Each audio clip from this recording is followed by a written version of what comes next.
Yang aku sadarin adalah semua hal yang bikin aku stres dan yang nguras energiku selama ini adalah hal-hal yang gara-garanya tuh gara-gara pikiranku sendiri.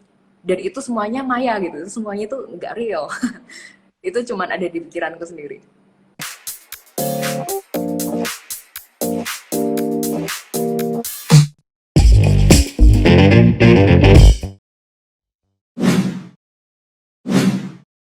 Menurut Mbak Debri gimana sih sebenarnya gitu ya dari sudut pandang seorang dokter juga boleh, dari sudut pandang subjektif juga boleh, kesehatan mental di dunia di Indonesia dulu deh terutama menurut Mbak Debrina gimana tuh? Parah. Oh, Mungkin parahnya gimana nih? improve kalau ngomongin tentang mental health issues ya, apalagi di Indonesia mungkin. Karena aku sempat kerja di luar dan aku tahu keadaan di Indonesia dan di luar gimana, aku bisa bandingin. Yang nomor satu menurutku yang paling memprihatinkan itu kesadarannya untuk untuk mental health issues ini sendiri, Mas Putra. Jadi uh, Hmm, mau menyadari kalau ini adalah masalah mental health itu sendiri aja udah susah gitu ya. Aku ingat banget salah satu kata-kata pertama dari dosen psikiatriku waktu itu adalah orang tidak akan pernah sadar kapan dia burnout sampai akhirnya dia beneran burnout. Dia nggak akan pernah sadar ciri-cirinya sebelum dia beneran udah nggak bisa ngapa-ngapain.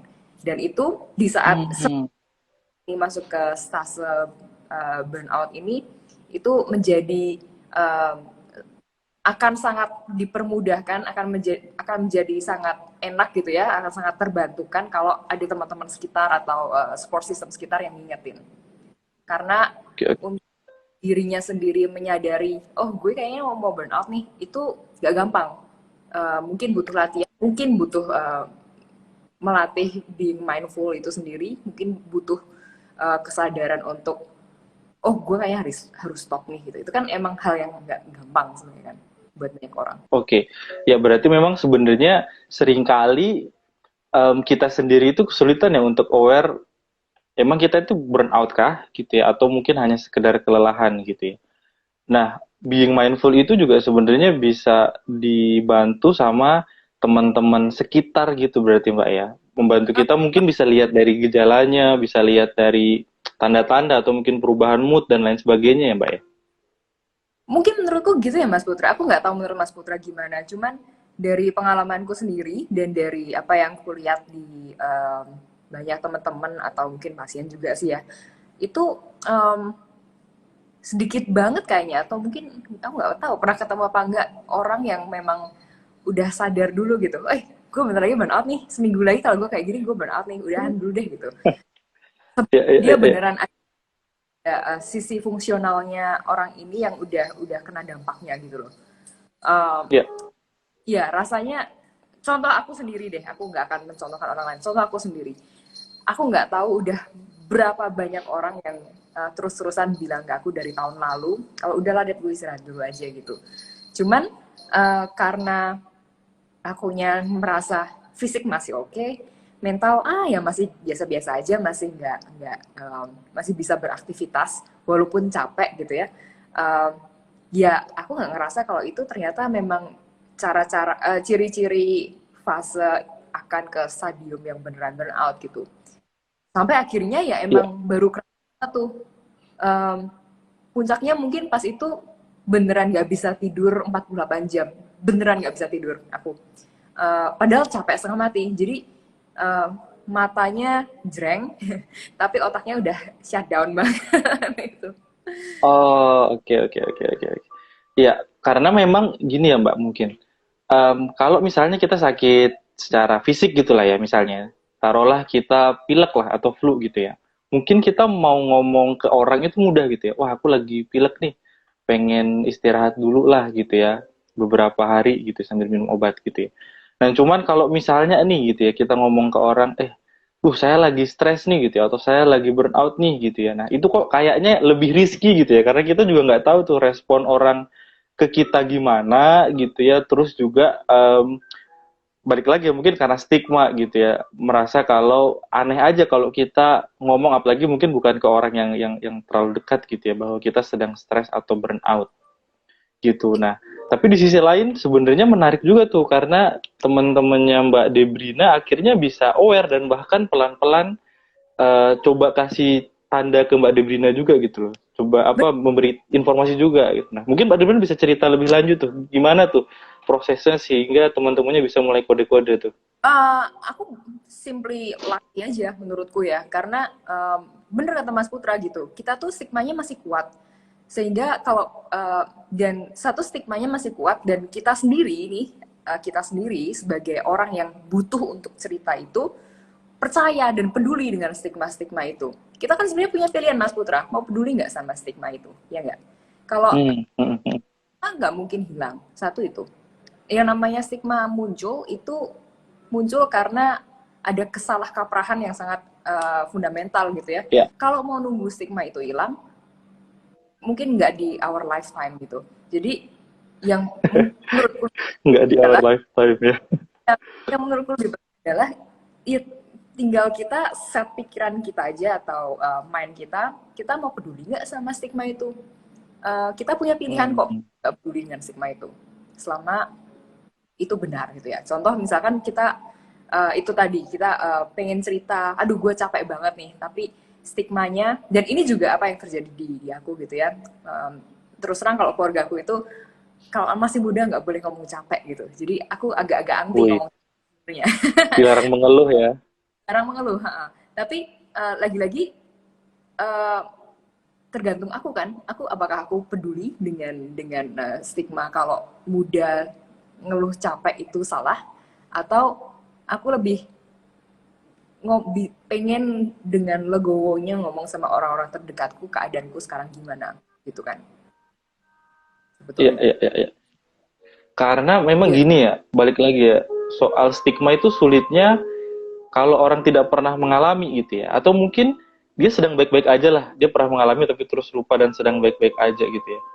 Memang jadi sulit ya untuk memahami ketika orang lain berkata bahwa dia sedang kelelahan gitu ya, dia sedang capek misalnya, atau dia sedang burnout gitu ya. Ujung-ujungnya kan pada akhirnya kalau kita cerita kayak gitu, bisa jadi mungkin kita malah dinasehati gitu ya, seperti yang Mbak Debrina bilang tadi ya.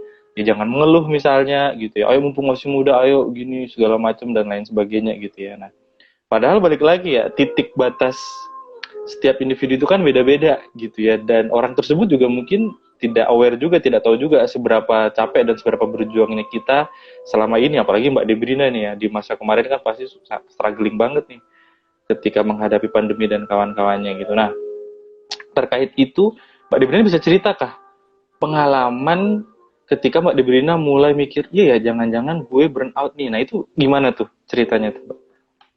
Eh, terus terang aku nggak pernah itu kan karena akunya sendiri juga orang yang penuh dengan ego. Jadi aku nggak pernah mengiyakan diriku sendiri. Aku selalu in denial kalau masa sih gue burn out ini doang gitu. Biasa juga bisa, masih kuat kok fisik, masih bisa main sepedaan gitu kan. Walaupun Hmm, tapi masih bisa sepeda. Sampai puncaknya mungkin beneran sampai yang udah cukup um, mikir, uh, iya ya, gue burn out kali ya. Itu murni karena teman-teman sekitar yang ngomong terus gitu. Udahlah, lu istirahat dulu dan lain-lain. Um, dan waktu yang beneran nggak bisa tidur dan beneran ngerasa semuanya nggak nyaman dan di saat itu memang mungkin karena saking capeknya gitu ya, itu bisa bisa yang cuman diem dan berhenti dan mikir, sebenarnya kalau gue istirahat ya nggak apa-apa juga sih, salahnya gue istirahat. nggak ada yang ini juga ya, nggak ada yang marahin juga ya kalau Iya, istirahat ya. karena kesannya kan selalu gitu kan, kita yang membuat diri kita sendiri berpikir kalau gue salah nih kalau gue istirahat, gue salah nih kalau gue stop karena masih ini itu, padahal nggak juga. Hmm, Permintaan yang dibentuk oleh menurutku yang dibentuk oleh community gitu. Contohnya tadi kan aku udah cerita tentang keluargaku yang wah harus pokoknya harus nggak boleh ngeluh, dan ini terus terang kalau keluargaku mereka yang pokoknya kalau lu nggak yang nomor nothing gitu, you have to be the first or you're none gitu kan.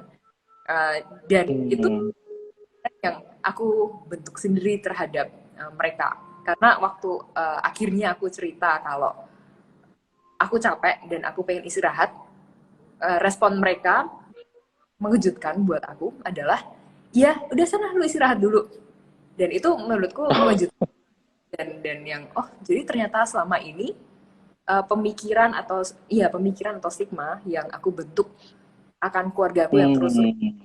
aku untuk menjadi yang terbaik itu cuma di aku doang. Keluarga aku nggak pernah nuntut Hmm. kayak gitu. Itu cuma aku doang. Hmm. Dan itu yang sebenarnya menghabiskan semua energiku dan ya maybe ngerusak mentalku selama ini gitu kan. Oke, oke, oke. Berarti sebenarnya seringkali justru malah kita itu kelelahan gitu ya, atau mungkin kita itu menderita karena asumsi yang mungkin kita ciptakan sendiri, Mbak ya. Ya walaupun asumsi itu terbentuk misalnya bisa jadi ya dari pola asuh gitu misalnya, atau misalnya dari perilaku kita bertahun-tahun selama ini yang kita hidupi gitu ya. Nah, yang jangan-jangan tanpa disadari gitu ya, sebenarnya asumsi itu yang justru malah apa ya, mungkin pelan-pelan bisa ini kita ya, distract diri kita Bener. sendiri gitu ya, menghancurkan diri kita sendiri ya. Kapan Mas Putra pernah merasa sangat stres dengan sesuatu yang sebenarnya yang murni tanpa asumsi Mas Putra sendiri? Karena setelah kejadian itu, dan Ham- mungkin nanti kalau mau Hampir nggak cerita-cerita, ada sih. ya, dan mungkin nanti kalau cerita-cerita dikit yang dia juga setelah ngerenungin itu semua, yang aku sadarin adalah semua hal yang bikin aku stres dan yang nguras energiku selama ini adalah hal-hal yang gara-garanya tuh gara-gara pikiranku sendiri. Dan itu semuanya maya gitu, itu semuanya tuh nggak real. Itu cuman ada di pikiranku sendiri. Oke, oke, oke. Nah, menarik nih. Nah, cuman sebelum lanjut lebih jauh nih, nah ini mungkin biar teman-teman juga tahu ya, karena bisa jadi jangan-jangan yang nonton ini masih bingung gejala-gejala burnout itu apa sih gitu. Nah, kalau dari Mbak Debrina sendiri dulu aja deh. Menurut Mbak Debrina, dari yang Mbak Debrina alami gitu ya, gejala-gejala apa sih yang muncul, simptom apa yang muncul gitu ketika Mbak Debrina akhirnya teman-temannya aware gitu loh, atau akhirnya Mbak Debrina sendiri dapat insight bahwa iya ya jangan-jangan saya burnout. Itu apa aja Mbak kira-kira? Sebenarnya kalau ngomongin medis itu kita ada gejala yang kita tulis di buku kitab kita nih, buku kitab psikiatri kita gitu kan. Yang jelas ada gejala secara fisik sama gejala secara yang dirasakan secara mental. Kalau secara mental ya kerasanya nggak mood ngapa-ngapain misalkan. Hmm. Rasanya mau ngapain aja nggak ada yang bisa nyenengin diri sendiri gitu. Mau ngapain rasanya Hmm. salah. Ada kecemasan-kecemasan Hmm. yang pasti. Rasanya ada hopelessness, jadi kayak masa depan kayaknya nggak ada harapan ke depan gitu. Itu yang gejala mental. Hmm. Gejala fisik kerasa energinya menurun, lebih loyo, bisa jadi nggak bisa tidur sama sekali seperti yang aku alamin, atau tidurnya jadi cuma bentar-bentar, pokoknya ada gangguan tidur. Itu sih biasanya, Mas Pura. Oke, oke, oke. Iya, di DSM ya, Mbak. Istilahnya kalau apa kitab sucinya psikiatri kan DSM ya. Oke, menarik nih sebenarnya gitu. Nah, di level itu gitu kan, Mbak Debrina kan berarti sebenarnya sempat untuk berpikir ah nggak kok selama saya masih bisa olahraga gitu ya, selama saya masih bisa sepedaan dan lain sebagainya gitu ya. Nah, Mbak Debrina masih denial itu semua gitu kan. Nah, kalau menurut Mbak nih gitu ya, apa yang bisa Mbak sampaikan mungkin ya ke teman-teman yang nonton gitu ya ketika misalnya gejala-gejala itu mulai muncul gitu. Mungkin semua orang bakal punya setting yang berbeda-beda ya. Lagi-lagi aku tekankan, aku cukup beruntung gitu karena support systemku kuat banget gitu ya menurutku. Aku bisa, paling nggak aku punya satu orang atau dua orang, nggak perlu banyak-banyak ya menurutku ya. Aku punya satu sampai dua orang yang dengan secara enak bisa aku ceritain kapan aja dan apapun Oke. itu tanpa any judgment gitu. Jadi menurutku itu sangat membantu. Cuman kalau memang nggak seperti itu kondisinya sih, nomor satu tetap dari diri kita sendiri dulu sih Mas Putra. Kita mau Hmm. untuk coba lihat kanan kiri depan belakang. Ada satu cerita nih yang aku kemarin sempat ngobrolin juga. Jadi aku kan selama ini memang Ya. suka baca apapun itu gitu kan. Biasanya jurnal, tapi kali ini mungkin aku nggak ngomongin jurnal. Tapi ada satu filosofer di Tiongkok zaman dulu banget, namanya Chuang Tzu. Itu dia lumayan terkenal zaman itu, dan dia waktu itu tuh pernah cerita tentang um, bagaimana seharusnya kita menjalani kehidupan yang penuh rintangan gitu ya. Dia menganalogikan waktu itu ada tukang potong daging nih. Jadi Hmm. dua tukang potong daging, yang satu yang jago banget, yang satu yang masih newbie gitu kan. Yang jago banget Hmm. ini pisaunya udah berpuluh-puluh tahun nggak diganti-ganti dan masih lancip Hmm. karena Hmm. efisien. Kalau yang newbie setahun sekali dia udah ganti pisau karena udah nggak tajam pisaunya. Nah, bedanya apa antara kedua pemotong daging ini? Padahal sama-sama motong daging gitu kan. Bedanya pemotong daging yang newbie ini, yang baru belajar, dia mau aja ada tulang, kena tulang dihajar aja pokoknya kepotong gitu kan. Tapi Oke. seorang pemotong daging yang jago, waktu dia potong, dia akan melihat, dia akan dipasin ke sendi-sendi persendiannya itu, yang mana emang Hmm. gak, mungkin di sini ada yang suka masak, kalau motong ayam enak kan kalau lewat persendian gitu kan. Tapi Ya. begitu mentok kena ke tulang, kita apa yang harus dilakuin? Bukannya kita ngehack, tapi kita diem dulu, kita lihat kanan kiri, kita cari persendian yang emang tipis persendiannya gitu ya. Tapi begitu ketemu, begitu Hmm. kerasa, kita maju dikit aja, udah it's just like the knife will dance, you know, Hmm. on Ya. the joint. And I think that's exactly how life's supposed to be. Jadi Hmm. time for you, when it's time for us to stop, karena memang di depan mentok, ya memang stop, lihat kanan kiri depan belakang, cari celah yang tipis, begitu ada celah yang tipis ya we'll dance in it gitu, we'll go through and we'll try. Dan Ya. ya Ya. that's supposed to be in a way, tapi masalah terbesar dari semua orang, at least aku nggak tahu yang lain, tapi paling nggak yang aku sendiri rasain adalah untuk berhenti. Karena aku lagi-lagi, aku mungkin mungkin aku aja ya, tapi aku diperbesarkan dengan kondisi di mana gak boleh nyerah, gak boleh berhenti, gak boleh pokoknya maju terus pantang mundur gitu. Jadi hanya untuk berhenti observasi itu kayaknya agak gimana gitu, agak berat gitu untuk aku lakuin. Ya, ya, ya, ya. Oke, menarik nih Mbak, karena mungkin kita karena sejak kecil gitu ya, tanpa disadari kan dididiknya itu untuk, ayo kita pantang menyerah gitu ya, ayo ketika kita menghadapi hambatan tertentu, maju terus, apa, gas terus lah intinya gitu ya, coba berbagai macam cara gitu ya. Nah, mungkin tanpa disadari itu membuat kita jadi ketika menghadapi halangan tertentu gitu ya, jadi lebih ngotot gitu loh, jadi lebih memaksakan diri gitu kan. Nah, padahal sebenarnya ada Hmm. momen di mana kalau seperti kata Mbak Debrina tadi gitu ya, kita berhenti sejenak gitu ya. Kita lihat kiri kanan dulu nih, atau mungkin bahasanya kita observasi dulu, kita amati dulu apa sih sebenarnya terjadi. Tulang apa sih yang sedang menghantam pisau kita tuh. Ya. Kita sebenarnya jadi lebih tahu alurnya gitu ya, dan bahkan bisa jadi mungkin malah lebih ringan jalannya gitu loh, lebih mudah jalannya gitu loh, karena memang sudah sesuai dengan memang harusnya ke situ gitu loh. Ketimbang kita memaksakan diri dan ketimbang kita ngotot. Nah, ini menarik karena pelan-pelan kita udah mulai masuk ke mindfulness-nya nih, gitu kan. Nah, kalau ketika Mbak burn out kemarin tuh, gitu kan. Terus kan akhirnya mulai, wah kayaknya saya harus mulai stop nih, gitu ya. Terus pelan-pelan mulai belajar mindful juga tuh. Nah, apa yang Mbak alami saat itu, gitu? Atau apa yang Mbak lakukan di saat itu? Sebenarnya kalau aku untuk aku kenal dengan mindfulness dan anything spirituality mungkin udah agak lama, cuman untuk aplikasinya mungkin baru ini banget. Dan apalagi sejak yang kemarin beneran berhenti itu, beneran bisa stop dan banyak kejadian banget gitu ya, baru kayak sekarang bener-bener bisa mengaplikasikan.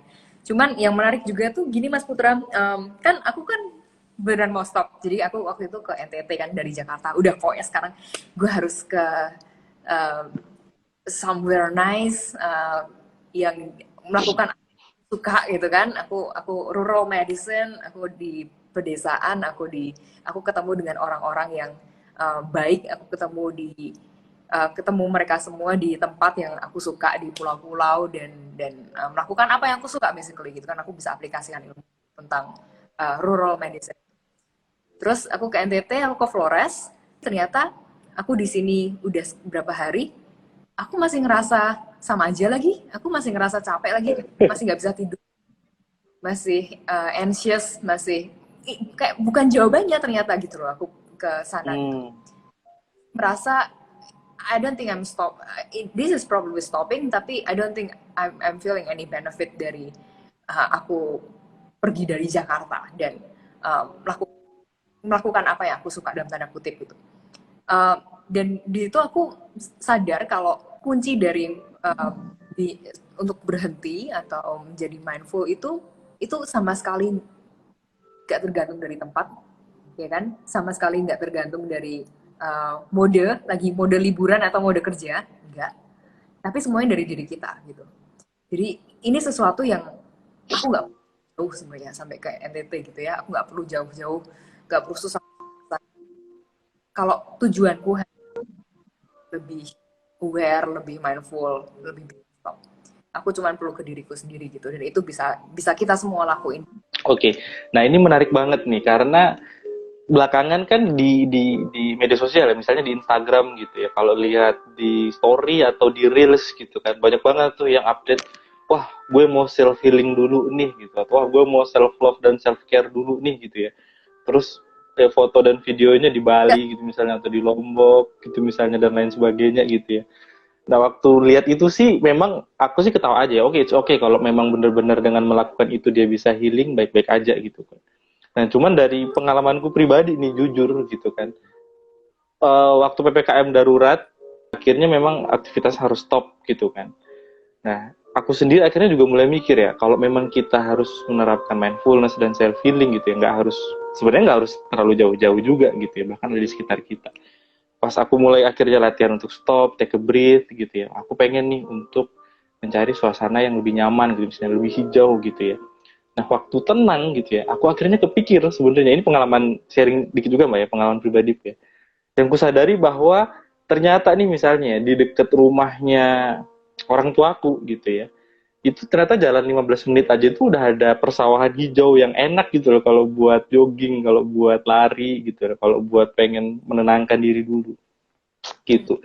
Nah, kalau di rumah yang aku biasa tinggali juga di taman siswa gitu ya, ternyata itu jogging bentar aja itu udah bisa sampai ke beberapa spot yang menyenangkan juga gitu ya. Udah deket alun-alun misalnya, udah deket.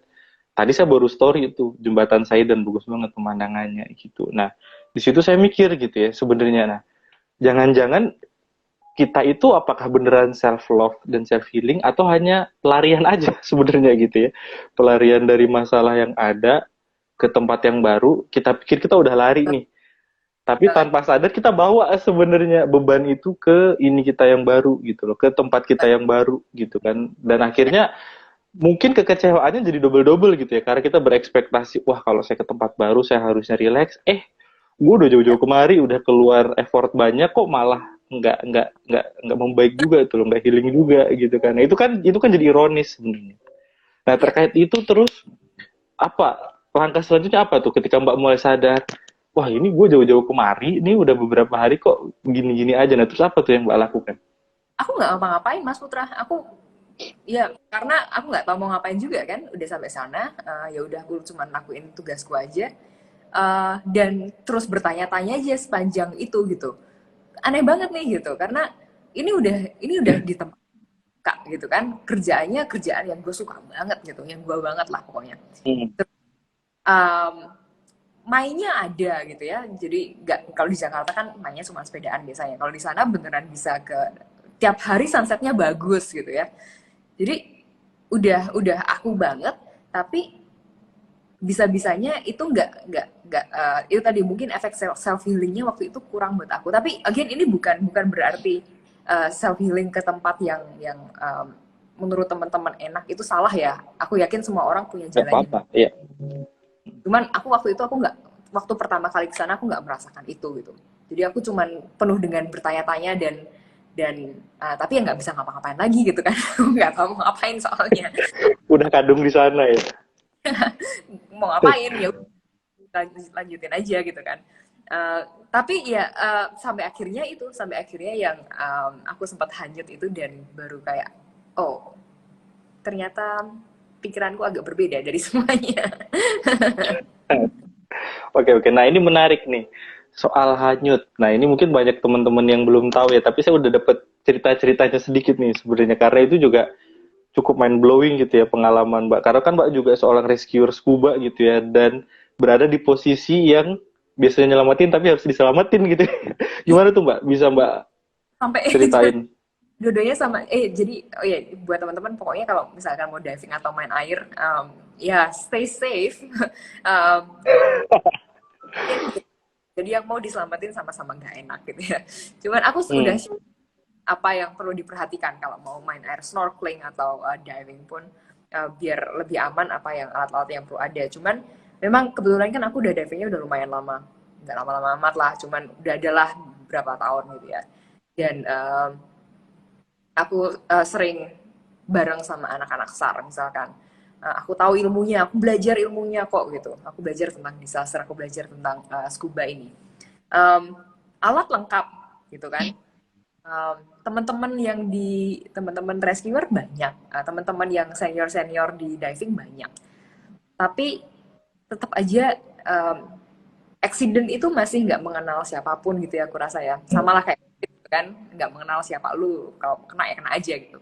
Dan itu kejadian ke aku waktu kemarin, aku diving di NTT itu. Jadi abis di NTT kan hari terakhirnya banget aku. Dan Di Bajo ya Mbak ya? ya di Bajo.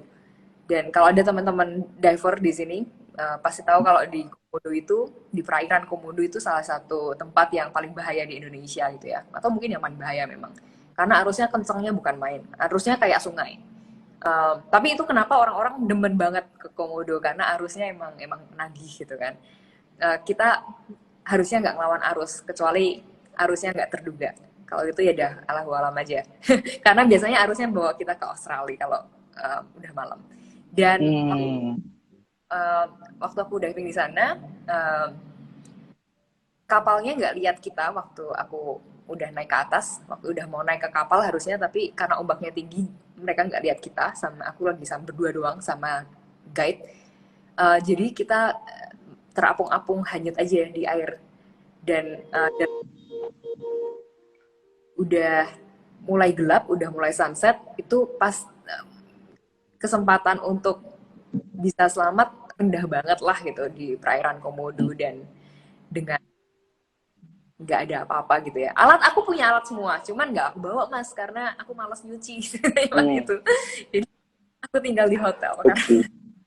ah, karena itu kan, karena sombong kan, karena kayaknya nggak apa-apa, kayaknya ini kita nggak ke tempat yang arusnya kenceng kok gitu. Emang nggak ada arus, tapi em, kapalnya mikir kita ke bawah arus, jadi dia nyari kita ke tempat yang berbeda gitu. Dan waktu hanyut itu 30 menit pertama, aku merasa denial, ya kan? Masa sih gue hanyut Ya. gitu? Gue belajar ilmunya, gue tahu ini itunya, masa sih gue hanyut? Nggak mungkin lah, masa ini kejadian ke gue gitu kan?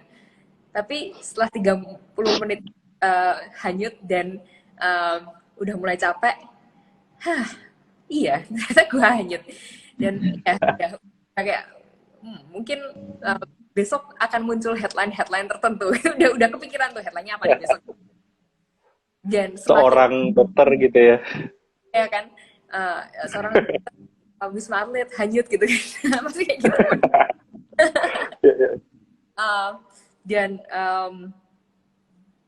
waktu itu udah mulai capek dan udah mulai nyerah, teriak-teriak, udah mulai Hmm. berhenti.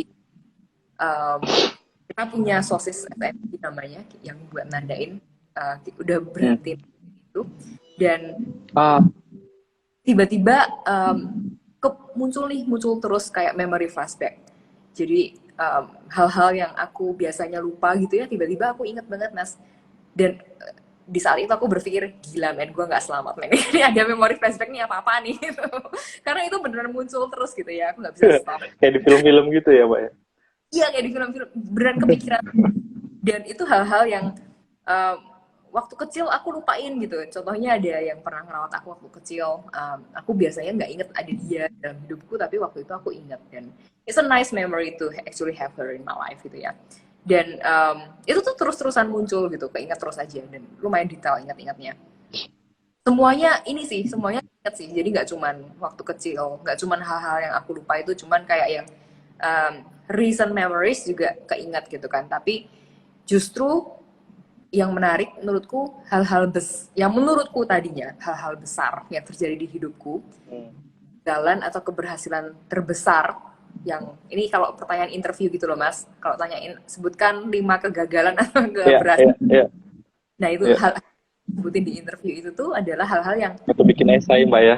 ya hal-hal yang waktu keluar aku cuman eh, oh ya ada memori ini terus ya udah lewat lagi aku bakal balik lagi untuk mengingat-ingat memori-memori waktu kecil atau waktu kemarin-kemarin yang kayaknya nggak penting yang aku biasanya lupa gitu yaitu kayak aku pernah ketemu sama si mbak ini.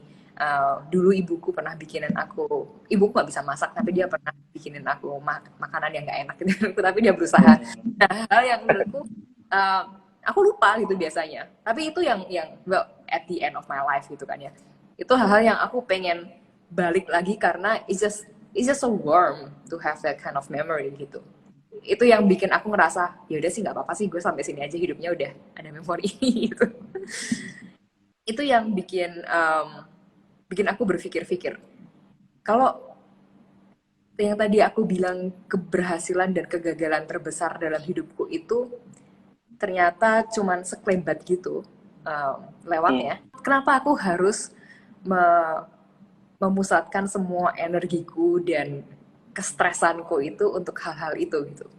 Bukan untuk Hmm. bukan untuk hal-hal yang tadinya aku anggap kecil tapi is warm gitu kan. Hmm. Selama ini aku salah prioritas. Padahal aku pikir aku orangnya Oh, efisien. Ya. ya, ya, ya, ya. Menarik. Kalau kata John Kabat-Zinn, dia pernah bilang satu kalimat yang cukup menarik. Kata-katanya, the simple thing, the simple moment is not a simple things, it's a special moment gitu dia bilang. Nah, jadi seringkali justru biasanya hal-hal yang sederhana malah yang meaningful gitu loh. Nah, cuman mungkin tanpa disadari kita mengabaikan begitu saja ya gitu ya. Nah, Mbak Betul. akhirnya di titik near death experience mungkin itu ya, di titik critical banget malah di flashback semuanya. Itu menarik gitu ya, karena pada akhirnya bisa nggak saya bilang gini, butuh pengalaman yang kritikal seperti itu baru akhirnya Mbak kayak dapat sesuatu yang insightful, ya nggak sih? Oh banget. Aku selalu bilang ke yang lain juga. Aku grateful banget ada kejadian itu di hidupku gitu ya. Dan aku masih nggak percaya sebenarnya sampai sekarang aku selamat gitu. Tapi nggak mau ngulang lagi sih mas. Aku nggak mau ngulang itu lagi sih. Aku grateful banget.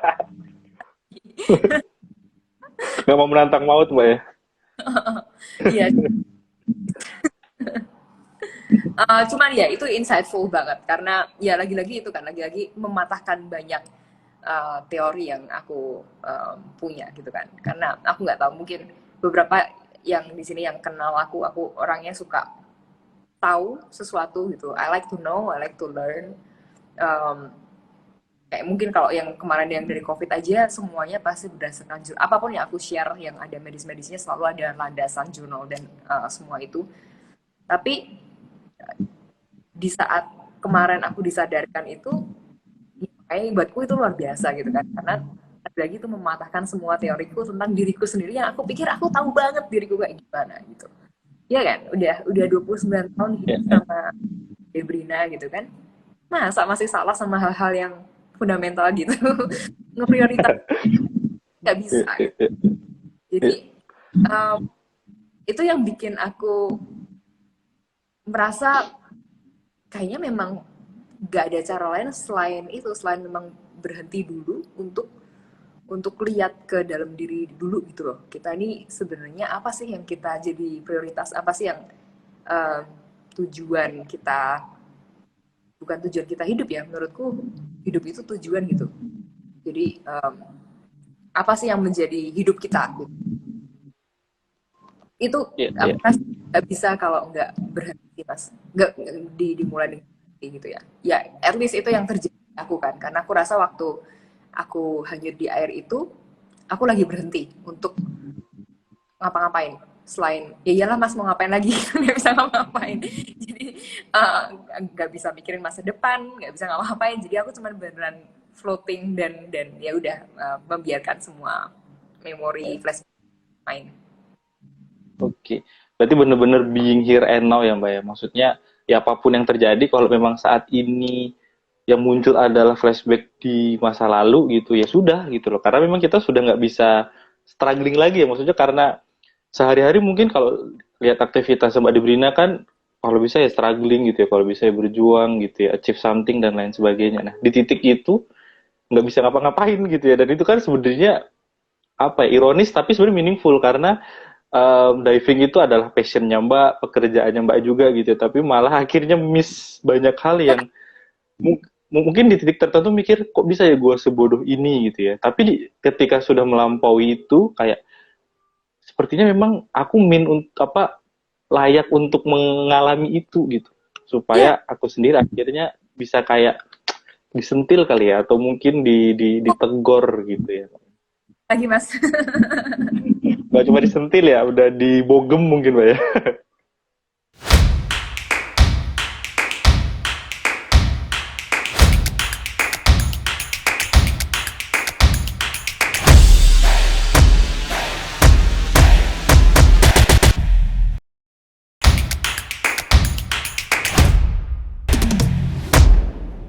Kalau udah stres rentan banget terkena masalah lambung, dermasikositis. Wih, bahas ini banget ya.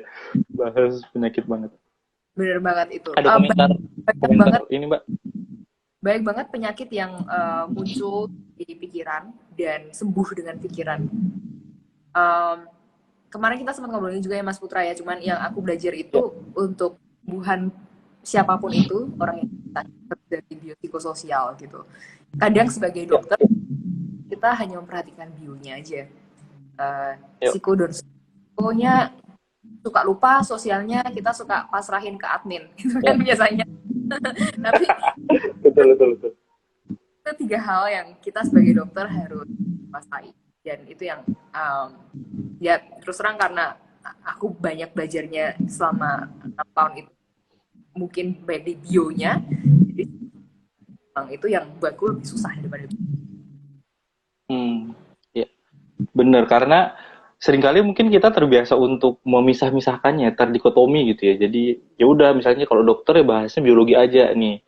Kalau misalnya psikolog atau praktisi bahasnya ini aja nih gitu ya. Padahal sebenarnya yang namanya kesehatan itu nggak bisa kayak gitu kan. Mental health and physical health itu kan saling berkelindan kan satu sama lain. ya. Mentalnya sakit ngaruh ke fisik, fisiknya sakit ngaruh ke mental juga. Gitu. Nah, itu aku rasa jadi PR buat kita semua sih ya, buat ngingetin kalau ini this is an issue, mental health is an issue, dan banyak problem yang memang dari itu dan obat. Tapi pas fisik ikut terhenti gimana itu? Dalam arti kita kena sakit sehingga terbatas dan nothing to do. Nah, itu mungkin maksudnya gini ya. Kalau misalnya udah eh, terkena isu tertentu gitu ya, terus ngaruhnya ke fisik sampai akhirnya nggak bisa ngapa-ngapain. Gitu. Kalau menurut Mbak Debrina gimana tuh? Apa yang Kalau harus dilakukan? What should we do? ya berarti secara fisik nggak bisa ngapa-ngapain. Tapi apakah itu masalah? Kan tergantung, ya kan? Misalkan orang yang memang mungkin nggak bisa jalan atau mungkin lagi lumpuh gitu ya, tangannya atau apa gitu, atau patah tulang, jadi tangannya nggak bisa digerakkan, padahal dia atlet. Ya kalau memang lagi patah tulang nggak boleh latihan ya nggak boleh latihan, ngapain masa dipaksain, kan ntar malah jadi recovery-nya jadi tambah parah ya kan. Tapi apakah itu jadi suatu kemunduran? Mungkin enggak, itu tergantung orang. Eh, apakah itu menjadi alasan untuk orang investasi? Harusnya enggak, karena lagi-lagi investasi apa enggak tergantung dari tulangnya patah apa enggak kan. Ya, Banyak bisa kita kendalikan sebenarnya kalau kita mau lihat dari segala arah dulu gitu. Tapi ya, kalau kita kan cuma pokoknya kalau nggak bisa tanding bulan depan gue bakal frustasi, ya itu yang akan bukannya patah tulang ya, tapi dan kita itu ya, semoga ya. paham. Rasa agak muter-muter ngomongnya tapi semoga paham. Iya. Mungkin ini ya Mbak, ku bantu tambahin sedikit juga gitu ya. Nah, kadang banyak yang berpikir kalau stop gitu ya, atau misalnya kita berhenti gitu ya, berhenti sebentar karena sakit, karena nggak bisa ngapa-ngapain, itu berarti suatu kemunduran gitu. Itu berarti kita tidak achieve something, tidak progress something gitu ya. Nah, padahal sebenarnya gitu ya, kalau dimaknai, mungkin di balik berhenti itu kita jauh lebih banyak belajar sesuatu gitu loh daripada kita terus-menerus bergerak, daripada kita terus-menerus struggling gitu ya. Contoh paling mudah misalnya kayak di cerita yang daging tadi gitu ya. Kalau misalnya lagi motong kena tulang terus udah kita gaspol, udah tahu itu tulang, ya malah bikin rusak pisau kita sendiri gitu kan. Terus kayak ceritanya Mbak Debrina tadi gitu ya, di titik sudah ngambang-ngambang di tengah laut gitu ya, terus masih struggling dan lain sebagainya gitu ya. Bisa jadi mungkin malah kelelahan gitu ya, terus mungkin malah tenggelam, malah mungkin nggak kelihatan gitu loh sama rescuernya, sama kapal yang nyelamatin gitu ya. Di titik justru marah kita surrender gitu ya, menyerah, pasrah gitu ya, sambil tetap tenang, apa yang bisa kita lakukan. Jangan-jangan justru malah dapat banyak insight gitu loh, atau pencerahan.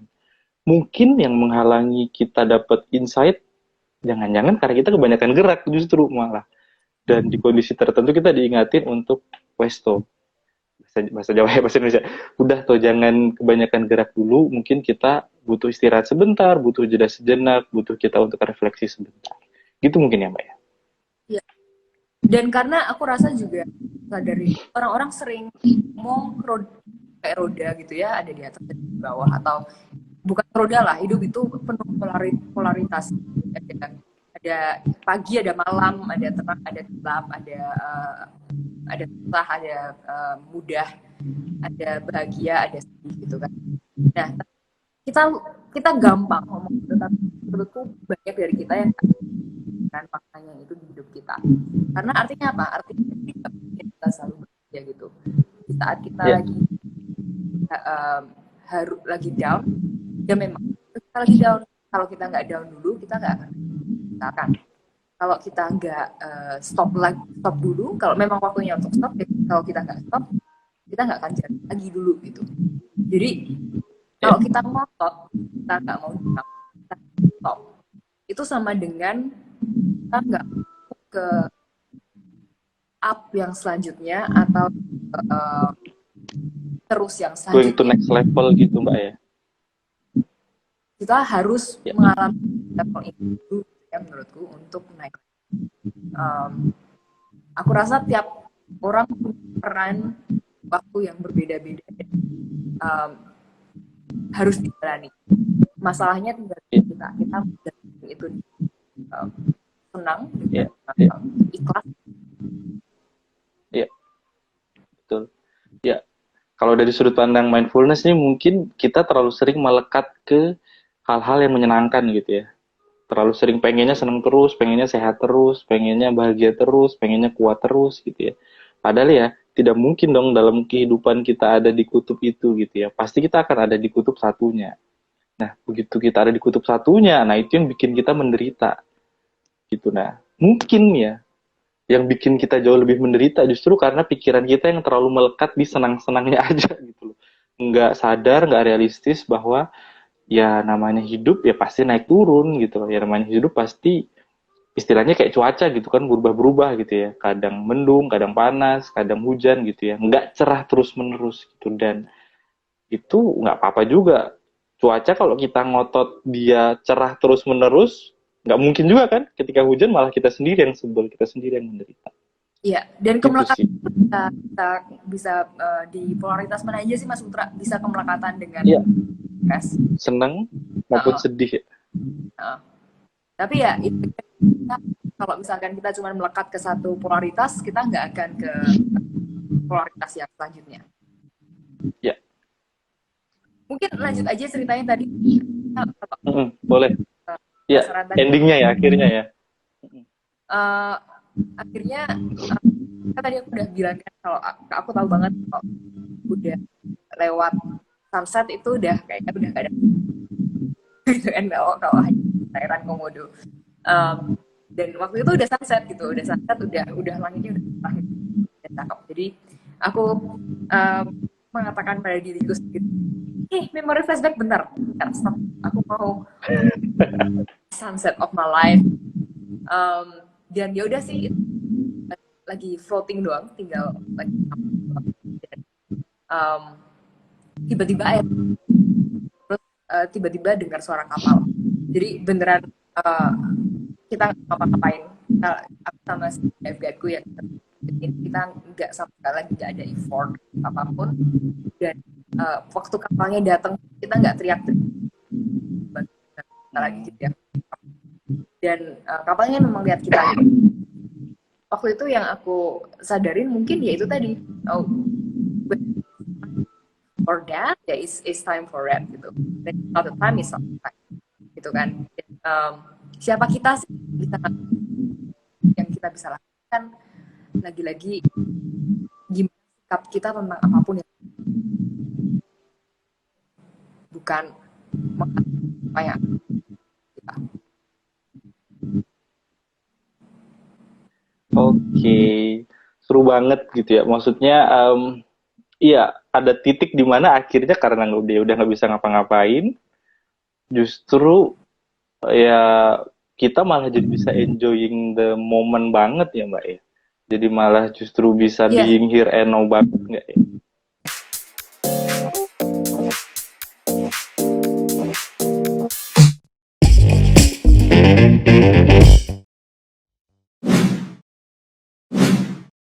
Ada lagi kan Mbak untuk menutup yes. gitu buat kita semua mungkin sedikit pesan-pesan ke kita gitu ya terkait mindfulness terutama ketika menghadapi burnout gitu misalnya atau ketika menghadapi titik-titik kritis dalam kehidupan nih gitu Mbak. Kemarin karena kejadiannya ke aku banget ya, itu ya banyak lah yang 1,5 tahun COVID ini, um, buatku sekarang mungkin jadi belajar berhenti dan lihat kanan. um, aku nggak tahu apakah sesuatu seperti itu dulu atau memang bisa tiba-tiba gitu ya. Um, Kayaknya X juga sering gitu, kan pentingnya lihat kanan, um, being mindful to everything. um, aku rasa ya memang memang harus gitu, harus dapat itu dulu, baru berani berputar gitu ya, berani um, apa yang menjadi feeling kita, karena beda kan, core dari diri kita sama apa yang menjadi feeling atau um, kita mungkin nggak sama gitu kan, itu yang dulu gitu ya. Oke, iya. Ini walaupun di akhir kalau di sinyal saya sih agak keputus-keputus, mudah-mudahan di tempat teman-teman bisa kedengaran dengan clear ya. Cuman iya memang bener banget gitu ya. Maksudnya saya sendiri seorang praktisi mindfulness gitu ya. Sering juga kalau ngajar di kelas-kelas gitu ya. Pada akhirnya memang dari pengalaman saya pribadi juga, pengalaman beberapa klien saya gitu ya. Baru belajar soal spirituality gitu misalnya atau baru mau berubah kehidupannya ke arah yang lebih baik itu ketika sudah mentok dulu gitu loh. Ketika sudah ada di titik kritis tertentu dulu, kalau masih bisa ngapa-ngapain, kalau masih kuat ngapa-ngapain gitu ya, kayaknya kan egonya yang masih dipakai gitu ya, arogansinya yang masih dipakai gitu ya. Nah, di titik tertentu ternyata kalau udah mentok gitu ya, pasrah, ikhlas, melepas itu justru malah jauh lebih powerful ya Mbak ya sebenarnya daripada kita memaksakan diri untuk melakukan sesuatu yang sebenarnya pada akhirnya tanpa disadari mungkin malah merugikan diri kita sendiri Karena aku rasa gitu. di saat kita ikhlas dengan apa yang alam kita kan, itu yang jauh lebih powerful dan kotor, energi semesta sama energi kita nggak dari.